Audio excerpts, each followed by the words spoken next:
warahmatullahi wabarakatuh. Amanya nze Habib Semakula, program nkolagana ebe eyingiddewo. Tuli mu nkolagana mwezi gwa Ramadan, twayozaliza okuba nti mwagutuuseemu, saba Allah n'enyinza akizibwe n'ebintu tunakoleramu. Tuli mukadde waffe Sheikh Abubakar Yusuf Musoke, gwe tugenda okutambula naye era nga bulijjo program yaffe enkolagana. Sheikh nkwaniriza. Nange nsanyusa okusanga ng'okyaliyo. Era nkuyozaayoza okubeera ng'olimu abo Allah baasobozesa okubeera nga mutuuka mwezi gwa Ramadan. Alhamdulillahi rabbil alamin. Twasoma muwadda aiduhu ya rabbana saada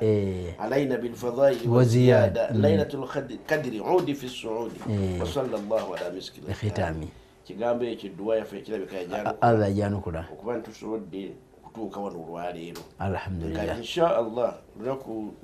tuli muki mu Ramadhani munda. Tuli mu Ramadhani munda. Alhamdulillah. Amina. Soko wuzene kwa tulaba. Bannaffe mwenna abali eyo, assalamu alaikum wa rahmatullahi wa barakatuh. Wa alaikum salam wa rahmatullahi wa barakatuh. Sheikh, ebiseera bisinga abantu ina nfunirawa.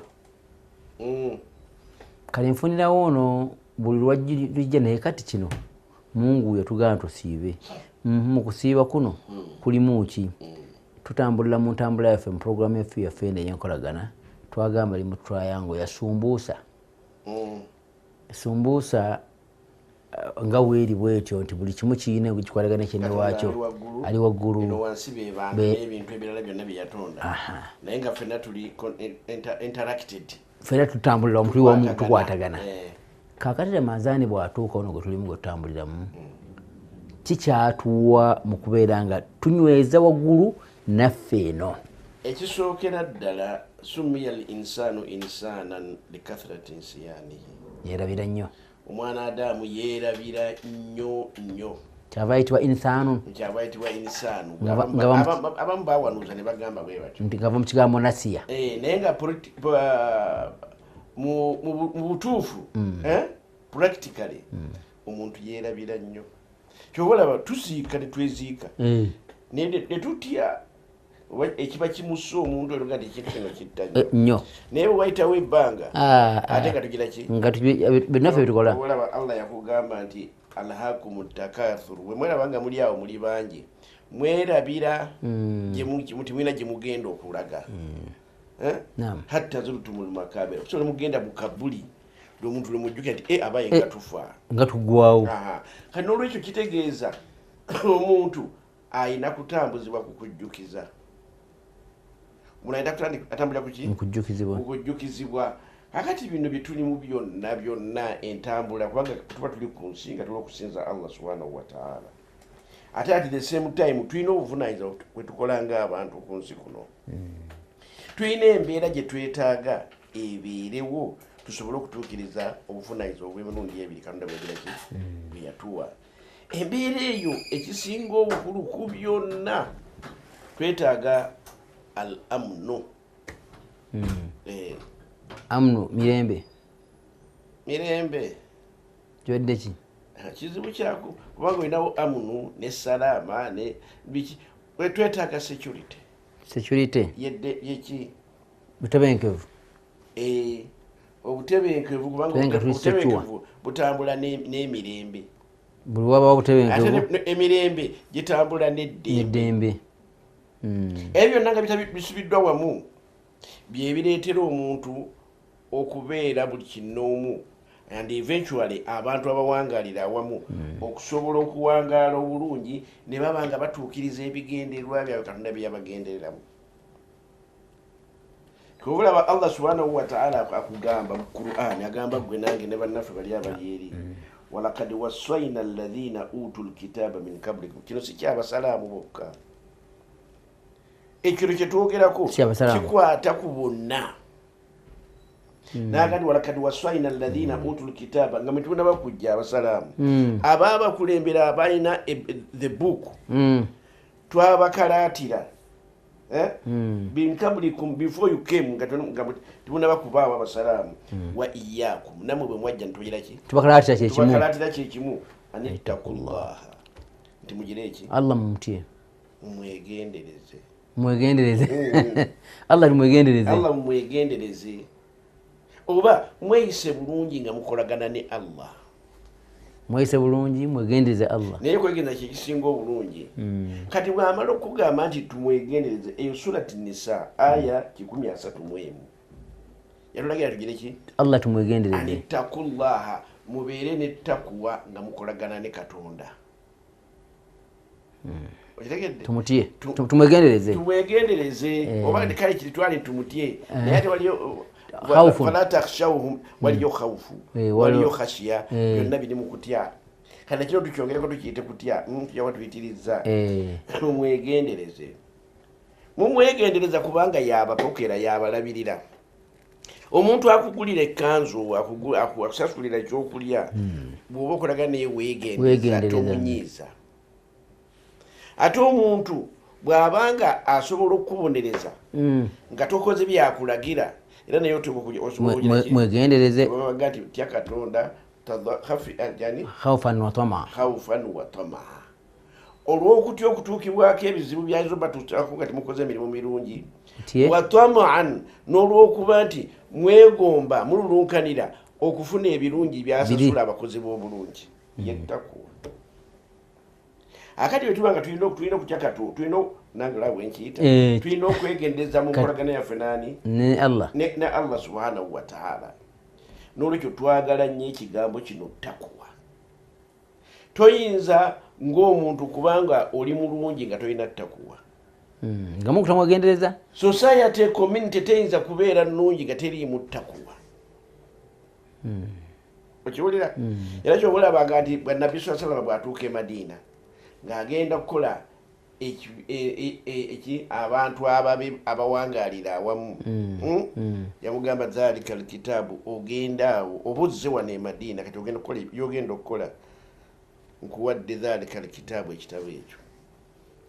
Kurani la raiba fihi tekiriimu kitali kirungi buli kirimu sawasawa hudan lilmuttaqina nga kyenkuwadde gwe mumuli gwenkukwasizza omulisize abeegendereza enkolagana yaabwe ne Katonda mukiwulira takuwa yeeyo kati bwe kibanga bwe kityo bwe kiri tulina kunoonya takuwa wonna weebeeki weebeeri kati akugambye ya ayuha alladhina amanu abange mwe abamaze okufuuka abantu balamu kutiba alaikum siyamu bawandiiseeko ki okusiiba kama kutiba ala alladhina min qablikum nga bwe nakulaalika kwabo abagira ki ababakulembera la'allakum tattakuuna kibayambe okwegendereza Mungu mubeere abeegendereza Katonda n'ekyo kwagala okuba kivinga takuwa okusiiba kiyamba nnyo okufuna takuwa ate nga takuwa ye source ejjuddemu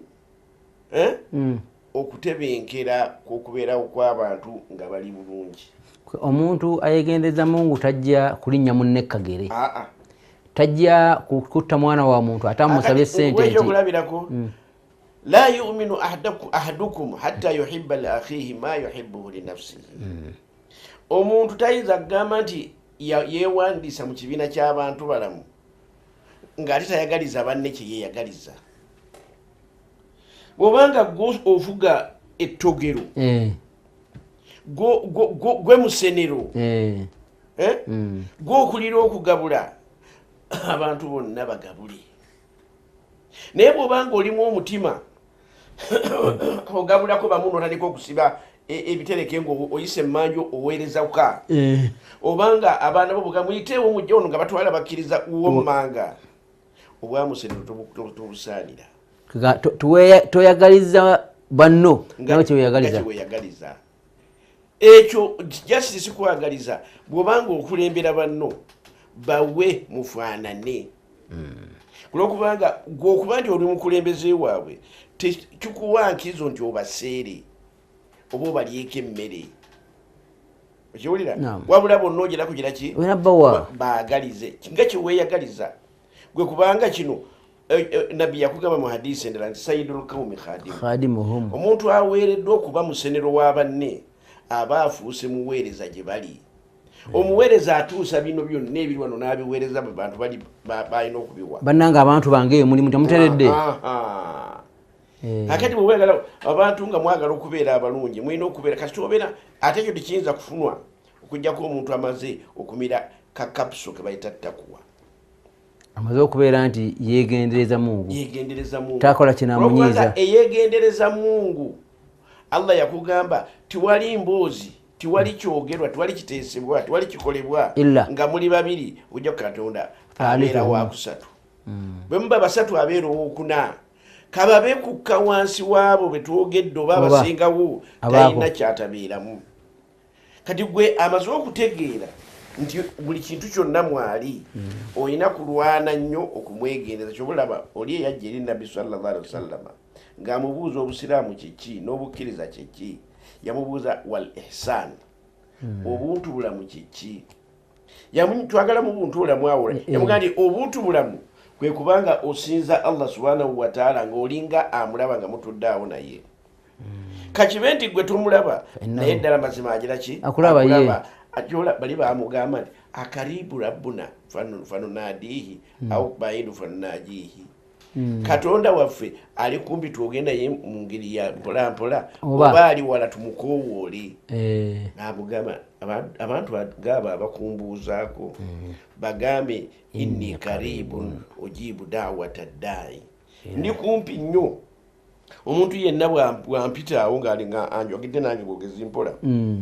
mwanukula entegeera era mpulira kyonna kyabanjira kyabaŋŋamba. Kati n'olwekyo mu byonna byonna Katonda tuli naye bw'omanya nti oli naye anti waliwo okuba nti abeera naawe okuba nti ihsaani obuntu bulamu olina kweyisa bwotyo kitegeeza nti alondoola buli kyokola aba akulondoola. Kyobula na bino bitukola ebyensi tuba ne bakalondoozi omuntu yenna nga amanyi nti waliwo kalondoozi yegendereza. Waliwo omwana w'abaana basajja bagalanga omu yali genero we omu nga yaddukira mu Australia eyo yagenze n'agula ennyumba ya $1,1.5 mu nsi endala naye ng'ate ali ku kamwanyi kamanyi ali ku benefit state benefit obulamu bwabadde awangaliramu buli subsidized by the state akati ate gye yafuutuse n'agula ennyumba ya $1.5 olwokuba bali balina bakalondoozi bamubuuza zino sente zitya era ennyumba eyinza okwendinga apo ng'eyizeeki ng'emugiddwako kubanga kasita oba ne ssente gasobola zoogerera kalondoozi azitwala money laundering biki okutunda bino drugs gy'oba osigadde okiwulira akati kalondoozi ne Allah subhanahu wa ta'ala olaba bana abakola songa kisiikirizeko bwekuba yabyeka mu famire nga gye wakulira wabangawo okufumba n'okufumbafumba kakati abafumbafumba bino ebyensi byakufumbafumba okufumba kwennyini kwa Mungu anti yagamba nti lahiya alhayawan buli obulamu bwe bulamu obwaddala kubanga buno obwensi buli abubeeramu gw'obadde otya bamugalamizaawo nga takyayolola yabadde ono kati abange yoono bwakufumbafumba bwennyini okufumba kwennyini kuli ludda wa Mungu. Kati bw'okimanya nti okufumba kwennyini kuli wa Allah subhanahu wa ta'ala olina okweyisa obulungi nga otuukiriza omulimu Katonda gwe yakutondera n'okutuukiriza omulimu Katonda gwe yakuwaamu ki obusigire kubeera kuno ku nsi kubanga abaana bafumbafumba awaka era alina okwoza ebintu alina okukima amazzi kubanga buno obwe bwagira tebuli mataawu lughululu okufumbafumba tikuba teba mmere omuntu ayinza kugirya n'agamba nti awangaalirako alina kugenda essaawa etuuka nebaga timuulya emmere naye nga mwafumbyefumbye kandi bino ebyensi olina okumanya nti byakugira ki kiyita mu lugya muzannyo naye obulamu bwennyini lahiya alhayawan buli eri ku akhira. Kandi n'olwekyo Allah subhanahu wa ta'ala ayina okubanga mu bulamu bwaffe tumanya nti ddala mwali kusonga ddala mwali. Program byoliko nkolagana ne mukadde waffe Sheikh Abubakar Musoke tuwaga tuwamuze mu katono Salaam TV tukyagenda maaso ne program ne mukadde waffe Sheikh Abubakar Yusuf Musoke tuli mu nkolagana nga tugizimbira mwezi gwaffe guno gwa Ramadan bwe tusiiba bwe tubeera mwezi nga bwe tulimu enkolagana yaffe ne bannaffe yantambudde etya era kye tufuna mu kusiiba eyaffe ne Mungu subhanahu wa ta'ala yandibadde etya. Sheikh agambye nti taqwa yimu ku nsonga y'okubeera nti tusiiba kitujjamu ate nga takuwa abasinga obungi tuba tugamba kutya Mungu naye akireese n'agamba nti takuwa kitegeeza kukola ki kweyisa bulungi takuwa kwegendereza Mungu tumwegendereze okwegendereza Mungu tujja kubanga la'allakum tattakun oba oliawo munaafuuka abeegendereza Mungu ati wekibanga okwegendereza mulamwa mukulu nnyo tugunoonyezeewa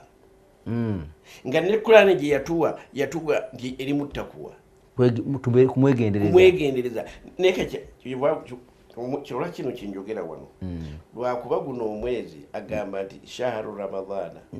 alladhi unzila fihi alquran hudan linnasi wa bayinatin min alhuda omwezi gwa Ramadhani Kurani mweyajjira ate nga nti hudan lilmuttaqina takuwa mwegira ki mweri awo ino okusaawa ekalamu emifuto nga nti omwezi guno gwa nkizo naam alladhi unzila fihi alquran hudan linnasi wa bayinati min alhuda wala nakugamba nti kutiba alaykum siyam mwalalikibwako okusiiba tusiba mwezi gwaki gwa Ramadhani kati omwezi gwa Ramadhani gwonna singa ogezaako nabbi kyava gamba nti man swama Ramadhana omuntu bw'asiba omwezi gwa Ramadhani imanan wa hisaba ddala ng'agusiibidde lwa mulamwa gwagwo gwennyini gufira lahu ma takaddama min dhanbihi wa mataakhara avaamu ng'akawunti enkadde zonna ziggaddwawo zisaziddwamu bamugulidde leja munakani mpya bitambula bulungi kubanga aba agenze ku luzzi lwa takuwa mwezi gwaki ogwa Ramadhani kyova olaba nabali gazwatu Badiri olwokuba Ramadhani ejjuddemu takuwa nga baali tibagendangako confrontinga n'abantu bonna ng'ate baali tibalina byakwetegeka byetaagisa nga n'ennamba yaabwe yali ntono nnyo naye Katonda yakibassaako nti n'ekyo kiba kituusizza ku confrontation yennyini kabatandikira kugigezaako mu mwezi gwaki gwa Ramadhani kulwokubanga gulimu ki gulimu takuwa okwewaayo nnyo eri Katonda buli kyokoleramu kiba kirungi nnyo kubanga ekisooka amazambi akadumu akajja ku mazambi ku bwonoonyi oba wakaggala nga omutima gwo oba omubiri gwo tokyafuukirirwako bino bikyafu biva mu kwonoona kwe makulu ga hadisi nabbi gyagamba nti shaitani bagira ki bagirijja ate kitegeeza bw'obanga eno oli mu kunaaba ng'ate eri taapu erimu amazzi agalimu ettaka yo tereeta mwattu oba onaabye okitegedde akati bw'omala okunaaba bw'otyo kyobalaba obanga buli kyokola kyonna oli muyonjo bw'obeera omuyonjo tewaliwo batakwaniriza obeera omulongi twaliwo ki batakwaniriza kati nekibeera nga buli kyonna ekifaananyi kiri kijjayo buli ibaada yonna gy'okolera mu mwezi gwa Ramadhani eba eri bound okuba nti ekkirizibwe waani wa Allah subhanahu wa ta'ala kati nabali kyobogandi kyobula Katonda yabagamba wama ja'alahu Allahu illa bushra lakum okukibasalirawo n'okubawa obuwanguzi nga musinkanya abasajja bali mu mwezi ogwo Katonda ensonga lwaki yakibawa lwakwagala kubawa ssanyu mmwe watatumainna kulubukum bihi ate era n'okuba nti emitima gyammwe gibenga giterera mufune confidence ndi timuliwo okulinnyirirwa nga bwe mwabeeranga nga mukyali b'e Makka akati kyemba mumanya ekyo kyonna singa okuba nti mukifuna kyangu naye ng'obadde okimanyi nti waman nasuru illa min indillahi kulwokubanga omuntu ekimukozesa takuwa kubanga kumanya nti buli kimu kiva waani wa Mungu kati nabino kasita mbifuna ne mbifuna nga mumanyi Katonda yabibawa muba muteredde kuba Katonda ya al-Aziz nantakubwa ku mukono al-Hakimu olwokubeera nantakubwa ku mukono Hakimu agoba nsonga kubanga omuntu nga si mujjuvu nga Katonda abane shortcomings nyingi nnyo kasita abeera nga Aziz natagambwako kyasanga kyekolera tagoba nsonga kyasaamu hikima maanyi gegakola abala kyasaamu magezi kozesa magezi ge Katonda ge yamuwa agamba nti Habibu tikamumementule n'amumementula nga tatunuulidde nti Habibu alina n'abaana kulokubanga wamataziru wazira tumwezera ukhura habibu bwabanga akunyizizza ate abaana bakunyizizza ki kyobola nabbi Muhammad sallallahu alaihi wasallam yakugandi bwabanga yasinikanga abantu kugenda okulwana bino byowulira bi Geneva declaration Roma statute byonna nabbi yali yabyogera era gye bakoppa yabagandi okugenda mugenze abakyala abakadde abaana abakulu b'amasinzizo emiti n'ebisolo ebintu bikwatako kitegeeza osigazaawo omuntu ali armed bw'abeera armed gw'olwanagana naye ate n'eddiini yaffe yakugamba omuntu bamutemanga adduka muleke oyo adduse nabano bagamba you don't shoot from the back kasitoli agamba agadduka gandi abakitadde kyobalaba oli gwe bakuba amayinja ku mulembe gwa nabbi sallallahu alaihi wasallam olw'okuba ndi ya conferencing emirundi ena neyekakasaako obujulizi bano bajja ne banyuza nabbi nti abadde agezaa kudduka netumukuba netumukwata netumuzaawo netumukuba yabaga nti amukoze bubi mwali badde muleka oluusi abadde agenda kukola statement ndala so obusiraamu bwe butyo butambula naye kati kino kyekugamba nasiru eno eyajja bade kyagenda ku Aziz kulwokubanga ekyamwogeza ekintu ekyo kulwokubanga agenda kati akuwadde albushira essanyu n'akuwa itminanul kulub naye sometimes biba bya muntu bibeerako endi omuntu bwakuwa essanyu muzina mu luguudo ne musiba n'ebisansa ate mugenda okulaba nga munyini nga mutakyasiba bisansa sajja atwerabira madaala yagajjawo dda yalinyirako obulungi n'agenda akati watazumaina kulubuku ne mugamba tufunye emirembe tuyebaka no kutulo tulina obuweerero kati obuweerero obwo obutuufu buba bwa Katonda bwokka kubanga omuntu yeekyusa omuntu alina interest bigendererwa bye naye Katonda subhanahu wa ta'ala huwa al-aziz tayinza kulemwa kuwa kintu kubanga omuntu oyinza okubanga obanna obaagaliza naye wojja nyinza okubanga njagala sinje emitwalo 10 oyagala nnyo ogimpe naye nga sizirina obusobozi bwo buli limited Allah subhanahu wa ta'ala yekka yalina obusobozi obutalinaako limitation yonna naye ate wamu n'okuba nti ali bw'atyo fahuwa azizun kiwali ayinza mule bisanga yabanza okukola decision teryamu ekiika mu maaso ndikyo tojja kugira ki tojja kikola kasita olabanga nga waliwo abagaana okukola ekintu kitegeeza manya nti olinawo okoma olinawo okoma n'olwekyo bw'obanga olina limitation saamu hikima kasita oba mwakegayirira konna bannange temugira muti temuggalawo kino manya naawe olinako ati oba muntu kakati n'abaana awaka bwe bakulaba ng'okaabirira omusirikale w'eggombolola nti bannaye ng'omusolo mbadde ngenda kukuwa munsonyiwe abaana bakyuse n'eyisaaya bwe mu maaso go taata bulijjo ne balaba nga bakutadde kagwa bikyuka taata bulijjo wana atukubagira ati girawo omusolo ogwo baatukola bulungi kubanga abaana baaliweddemu abazadde baaliweddemu ekitiibwa mu maaso g'abaana naddala ku mulembe kubanga muzeeyi aba ali ku mmere abuukambuuke ndiki bazze omuntu bw'obanga olina limitation olina okumanya nti olina wogera ki wokoma ekisigadde olina kumanya nti gyali al-aziz n'antakubwa ku mukono al-hakimu mugoba nsonga ate nga jabbar ye nantalemwa olaba mu hadisi nabbi yakuga nti Katonda agenda n'aleka n'alindiriza omuntu omubi naye kamukwatako bw'ati la yufulituhu tamuva mu ngalo kasita amukwata aba tajja kugira ki tajamuva mu ngalo akati bannange omwezi guno mwezi mukulu nnyo kulwokubanga mu byonna tugobera kufuna takuwa kulwokubanga takuwa yezaala omuntu okuba nti afuuse muntu mulamu muntu mulungi okulangira obulangizi nti gundi nfuuse muntu mulamu tekimala wahuwa al iman n'okugamba nti nkola kubanga oyinza okuba nga olangiridde bw'oba tonna kufuna takuwa ogenda muzikiti kubanga abasiraamu bagira ki bagenda n'ogenda mu kereziya kubanga abakatoliki bagira ki bagenda n'ogenda mu kanisa kulwokubanga abakristaayo bagira ki naye ogendayo lwa mutima gwa kukkiriza nakuwa Katonda kitiibwa oba kinyumu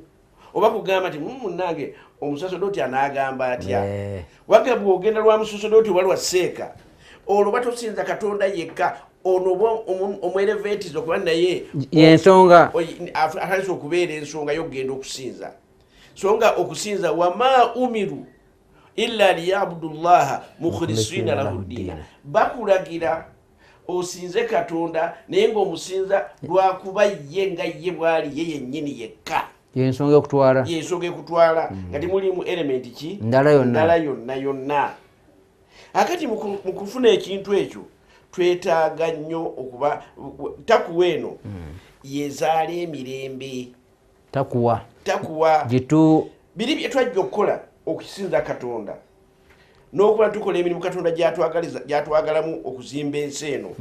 tusobola kubikola nga waliwo ki waliwo takuwa bwe watabaawo takuwa toyinza kufuna bintu ebyo so kati bwe tunula mu mbeera wefaana Sheikh takuwa eze esaabuluka mu bantu esaabulukuse byonna ebiriwo biraga nti tuli ku byaffe anti ekireeta ekyo ensonga element nyingi nnyo kati oyinza gwo kyobulaba kati okusiiba tugenda kuleeta takuwa naye okuli kompanisale kwa mwezi ki gumu ebbanga eddala liyitewo nga kulinganga okuzika Ramadhaani bwetuuka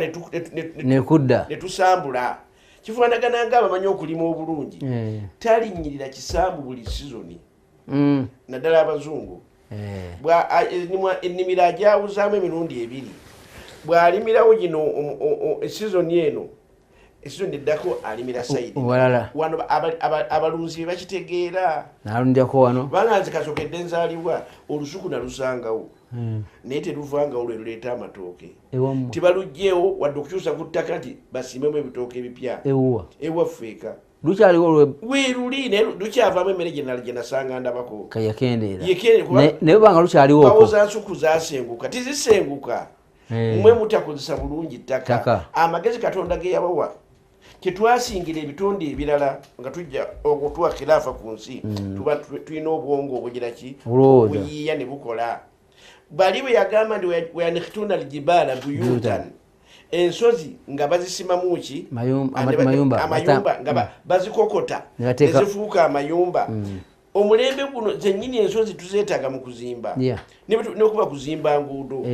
naye situgenda tugambye wali olusozi tulina okuyisa oluguudo kubanga waliwo amayinja amayinja getujjayo netugasa mu fomati gyetwagala netukola enguudo gemagezi Mungu yatuwa gemagezi Katonda ge yatuwa naye ate n'olemwa emmere gy'olya ogiteekateeka omanyi batulazeemu batuyingidde ulaika hum kal an'ami bafaanana ensolo olaba omulunzi ow'edda nga ente ze zirinnyiridde nnyo ng'afulukawo n'agenda awalala wakyali awapya bebafuluki mwe kiva ng'afulukawo okufuluka ekudduka ng'afulukawo awakoye tewakyali muddo so omuntu omutuufu omuntu ekimwawula ku bitonde ebirala aba mu kifo permanently kujjako nga kiganye ate awo aba avaawo ng'era omuntu omugezi naye wano alina kukozesa magezi n'ateeminga ate nga bwakacalinga ekifo mwagira ki mwakolera oyina okuteeminga embeera ebeere ng'ekugondera so never be tempted by mbeera obenga gwogondera embeera okukiwulidde ekyo embeera tetulina kubeera nga tugigondera oba tulina ogiteeka mu mbeera ebeere nga embeera etugondera katumbulemu katunate tugenda maaso na programu yaffe enkolagana eno nga tugijja olwaleero mu takuwa Allah gyatusuubiza mu mwezi guno gwaffe ogwa Ramadhaani singa tunaabeera nga tugusiibye ate netukola ebyo Allah yaga tubeere nga tukoleramu Sheikh tugenza okummula nga otukubiriza kubeera nti embeera ereme kubeera nti yetufuga tugifuge buli otafuga mbeera ebejja kujja kutya ku Mungu kubanga kasuka gye embeera gye tulimu kyotali kozi ekyobuntu kyonna kyonna ojja kita okola embeera kyegga nti guno omulembe ate bw'otakola oti obaawo kitegeeza ovudde ku Mungu tojja mwegendereza embeera yekutuma so nga gwe wali badde ogikyusa n'ogiyingiza ne at times embeera egaana sheekh abantu balwa. That is exceptional. Ekijja nga kiri exceptional kibe obeera excused mukyo nga kiganye naye okugifuula nga yenkola kyetwogerako kyekitaba kituufu. Kakati nga tuli ku kino kyetwogerako tunoonya ttakuwa kakati owali emirembe abantu basobola okukolera ebagira ki byebaagala era kyova olaba nawana ewaffe wenyini kinoza kyalo nga bakuga nti tolaba nti twabawe okugirakugamba nti kati gwe genda utilizing that chance waliwo emirembe kituufu nnyo kulwokubanga singa osoma essula alam tara kaifa faala rabbuka biashabi lfil alam yajal kaidahum warsalahim tairan tarmihi essula yonna eyo Makka yali alumbiddwa ekyaleesa Katonda yagera Makka alumbwe ate ye yennyini amutaase ateekayo embeera etali ntuufu bali bajja ne balumbe akati balumba abantu baatya ne badduka ne balinnya n'ensozi Katonda ne yeetaasiza Makka akati bw'ataasa Makka bano abaali they would be enemies not only that nti baddayo ewaabwe wabula bagamba balaba nga tikijja okuddayo okulumba Kaaba munaffe ekyabatuukako ekyatuuka mundi gwitwakiraba enjovu zalemwa okukola ekintu kyonna kyonna naye Katonda yakozesa twayiran abaabira tarmi nga obunyonyi buli bwakasukira ki amayinja kati Katonda bamala okutaasa bw'atyo n'abataasa akulagana agamba nti liilaafi Quraish olw'okujjukira embeera Katonda gye yawa Abakuraishi ne basobola okuba they commute mu layini eyo nga bamu bagenda Sham abalala bagenda Yamani okusuula nga tewali abakuba ku mukono olwa incident yasooka okubaako n'agibatasaako nga buli omu abatya olw'okuba Katonda yabawa ekyo falyabudu kye balina okukola Katonda okuba nti yabawa engero ekyo kuba nti basinza Katonda rabba hadha albaiti Katonda w'ennyumba eno lwaki kubanga bwe yabakolera ekyo n'abagirawo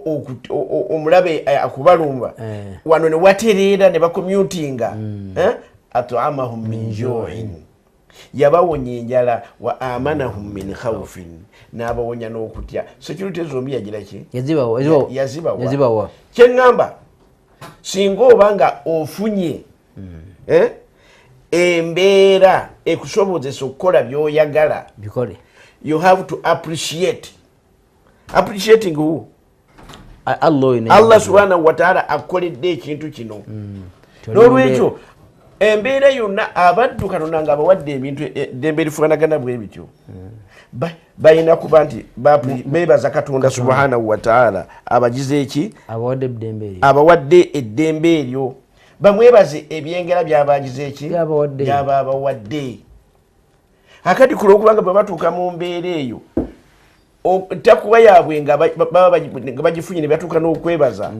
bafuuka abantu balamu bafuuka abantu abawangaalira mu mbeera ennungi yobolaba hadisi nagikusomedde la yuminu ahadukum naye waliwo endala al muslim omuntu agobagambibwa nti yaleeta emirembe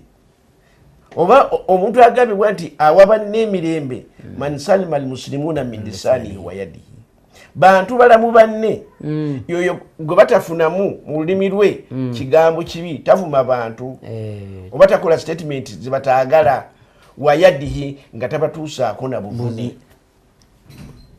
olulimi lwe n'emikono nga tebiina kigambo kubanga bwembanga ndagira Habibu nti wuyo mpe caayi lulimi omusajja ne bamuwa caayi atawooma oba omukazi akati oba emikono gye n'abeera kubanga buli muntu emikono gye byanjawulo Allah yakugamba nti eggulu n'ensi abikutte mikono gye naye bunaku ali awo awaliridde alina obuyinza buyinza bwe bubeerezaawo ebitonde byonna. Kati naawe bw'obanga olina kyokulembera gwe abibu ng'okulira essomero tekikwetaagisa genda ku mutweriti ndi oyerayo si gwoyera olujja naye obuyinza bwo bwebwera. Kakati buli yenna akola ekintu gwoba okoze era nze bogerako you are responsible and accountable. Ate ebifu byonna byebyo ate obeera accountable ojja kubeera accountable ku birungi abasinga abyejjako abantu tebakubuuza birungi batunulira kubanga ebirungi hakki yaabwe obibawe at the same time toyina kubatuusaako bibi. Kusobedde man salima al-muslim ekisooka hadisi ezo ziri bbiri. Omutayinza kubeera muntu mulamu kujjako ng'abantu baali nabo abaagaliza kye yeeyagaliza waliwo yeeyagaliza ekibi buli omu ayagala kirungi. Eneyo kulina ekugamba okugamba ddala oli muntu agambibwa nti oli muntu ow'emirembe abantu bateekwa okuba nga tebafuna bizibu muggwe kakibe nga biva ku lulimi oba nga biva mu bikolwa mu buyinza bwo. Kaakati ebintu ebyo byonna byebireetawo okuba nti abantu bawangalira mu mirembe. Kati tolaba eno kati nga wane waffe gyetutambulamu teri musirikale emirundi emingi ennyo teri musirikale akuba abantu mbooko ku luguudo ebyo bibaawo mpozi mu kulonda nsonga sigimanyi byanakwekwo bizira kubeerawo mu ssaawa bwetyo naye mu biseera bino ebirala umujuzo mugati gundi vaawo nyina binjagala okukola avaawo owamaje banabala sibamanyi bamanyi baliko naye ate embeera kati omuntu abantu badde baguma omanyi nti mukyalo tebalina mafuta omanyi nti mukyalo tebalina sukaali kafuka sukaali akaba kamuzeeyo omwana babigumira eyo amanahum min ju'in babadde basirise naye nga ate amanahum min ju'in yevuddemu bino ebikolobero bino ebirala byonna byojja biraba kati amanahum min ju'in ezadde amanahum min khawfi kiri ekyobutalya abakulu bakigumidde abaana tebajja kigumira kubanga teri muntu mukulu akuba kijambiya teri muntu mukulu akuba kiyinja wabula abato benjala ebayazza ate tebannaba kuwangalako kibakufuna bugumiikiriza agamba nti ye nkyayina ki ne bwenfiira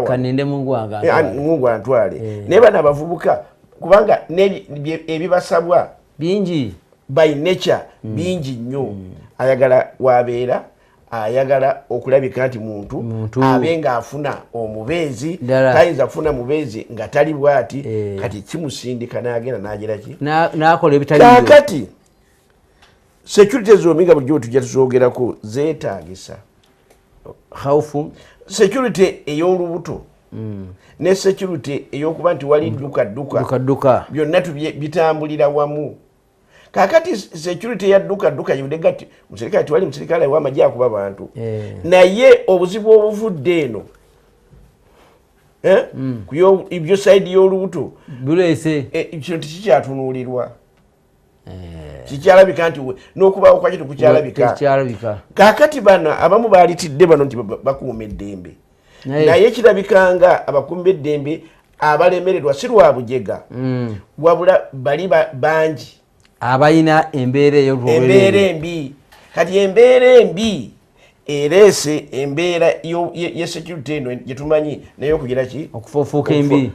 esookedde kuba wala bwe beneegenda n'abalenzi ejja bakwatako n'abantu bonna ate onooba osigazizaawo ki eyinza kunene ku balala bwe batanyiikira kugiwanyisa kigenderera ddala ekiwaamu essuubi omukulu yagambye nti agenda kukikolako era akiraba tusaba kikolebweko era n'agataba akakulizo nti nga bwakoze ku bizibu byonna era nga zaabikolako n'olwekyo tulina hope nakira ajja kugira ki ajja kukikolako naye nga bwe kitabaawo kizibu nnyo kyekulaba ng'abantu kuba kati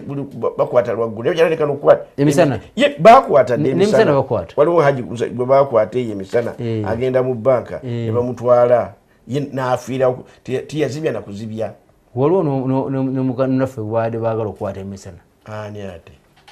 Bashiri Kazibu yagala yadde bamukwata emisana sinnabiwulira mungu atusaasire akati kyova olaba abakulu b'amadiini mbeebaza okuba nti bajjukiza fadhakir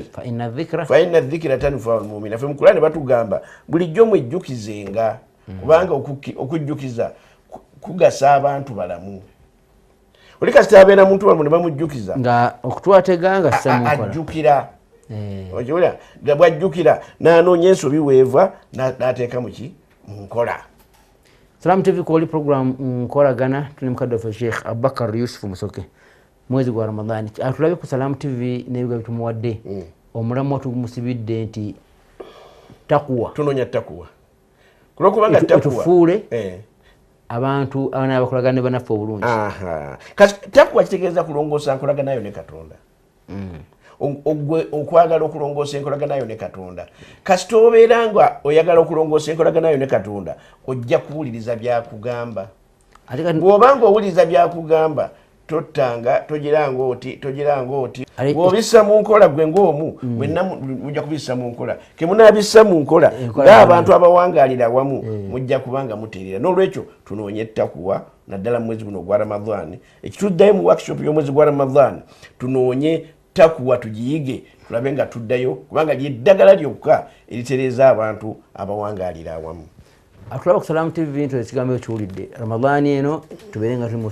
tuli musomo gwaffe ogenda tujjamu nga tuli bantu abakwatagana abakolagana mulimu okusoomozebwa kungi. Sheikh yatugambye nti okusoomozebwa okuli mu duniya